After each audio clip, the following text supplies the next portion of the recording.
First Liberty National Bank. Hello and welcome to Our Two Cents. This is Keri. Today we're going to talk about breast cancer awareness. My mom is a breast cancer survivor, and not only is she a survivor, I like to think of her as a warrior. I was pregnant with my first daughter, who will be 6 in January, and we received the phone call right around October of 2014 that my mom indeed did have breast cancer, and she started her treatments. She went through chemo, she went through radiation, she had a mastectomy, and did the things associated with her cancer.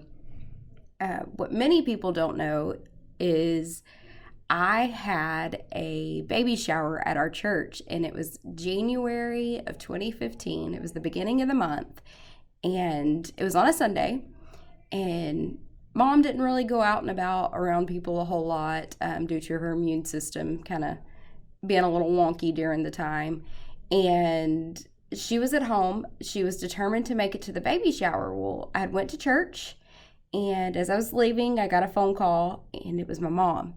And she's like, "Hey, when you get here, I need you to help me do me a favor." And the first thing that came to my mind and out of my mouth was like, "Mom, I can't shave your head." And she's like, "Just get here, come on." Like, she was blowing it off. When I walk in the door, and sure enough, she had the clippers sitting on the bathroom counter, and she asked me to shave her head before we went to the baby shower. She had gotten a really, really pretty wig that she, I think, only maybe wore 5 times the entire time that she didn't have hair. Mom really liked rocking bandanas and hats. That was her kind of way of going. That was way more comfortable for her.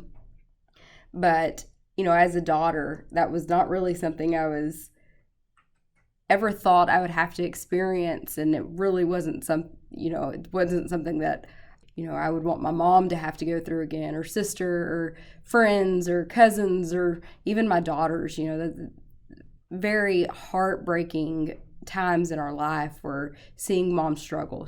She's always been the strongest woman I know. And what makes her even more invincible in my mind is she would wake up in the morning, she would drive to Clear Lake on days that she could drive herself. Other than that, my dad, my sister, and myself, and my mom's twin would rotate, taking her to her appointments. And she would have her treatment. She would turn around, drive back, or we'd take her back, and she'd go to work, and she'd finish an 8-hour day like nothing ever happened.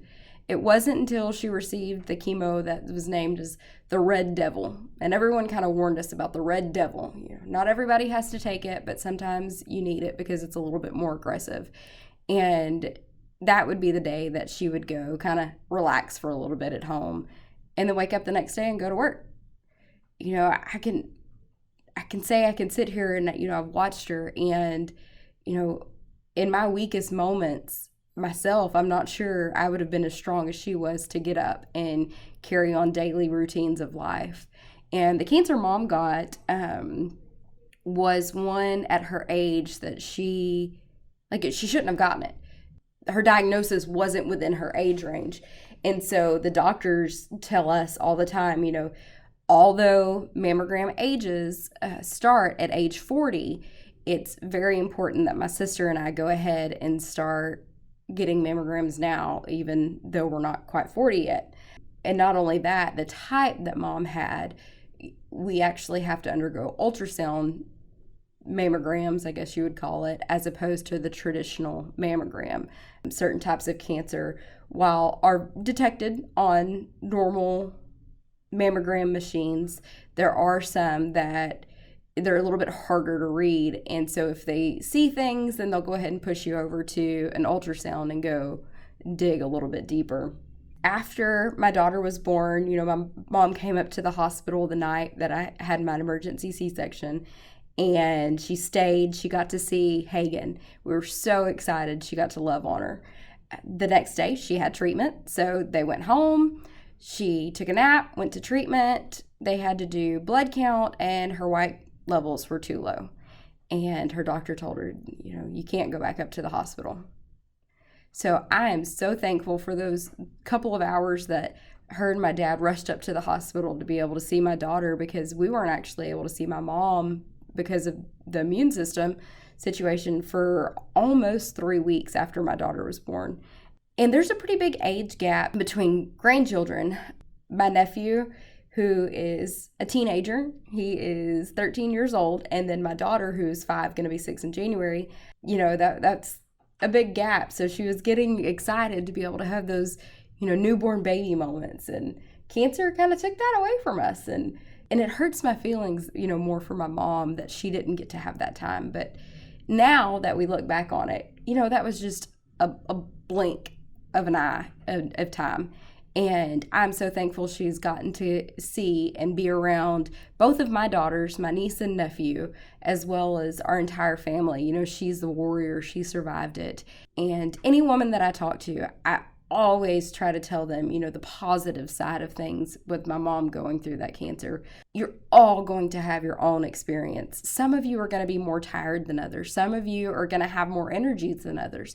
And your story is okay to live. But I also suggest that women, we need to take a look at our daily habits. There are some things that her oncologist and nutritionist specialist kind of told her that my sister and I have, rearranged in our lives so that way, we can lessen the odds of us having cancer. Now, it could still happen. It could happen to anybody, but knowing in my heart that I'm doing my best that I can do for my daughters is very important to me. I'm very proud of First Liberty National Bank. On Friday, October the 16th, we had Pink Out Day, where all of our employees got to dress up in a pink shirt to support breast cancer awareness. Miss April Lunsford, who's here in our call center, her daughter Megan is a current warrior. She is currently fighting the battle, and I know she will come through this with lots of prayer and determination. She is a strong warrior. And also Tracy Williams, she's here in town. She's a State Farm agent, and she is a breast cancer survivor. And her story is so amazing to me because she was the type of person who kind of planned things out, say yes too much to too many, organizations and things, and was very active and busy. She's still very active and busy, but she's taken that time now to be more aware of her kids and her family and her husband and her health. If you say, hey, Tracy, let's fly to Las Vegas tomorrow, she's liable to be like, okay, let's go. Let's do it. She wants to have those life experiences, and that's so much fun. And there are a host of women and men, and actually in our community, who are breast cancer warriors and survivors. And we want you to know that we stand beside you, behind you, wherever you want us to stand. We're here to support you. I'm so thankful for all of our listeners, and I hope you have a great day. Be sure to like, follow, share, and subscribe. First Liberty National Bank.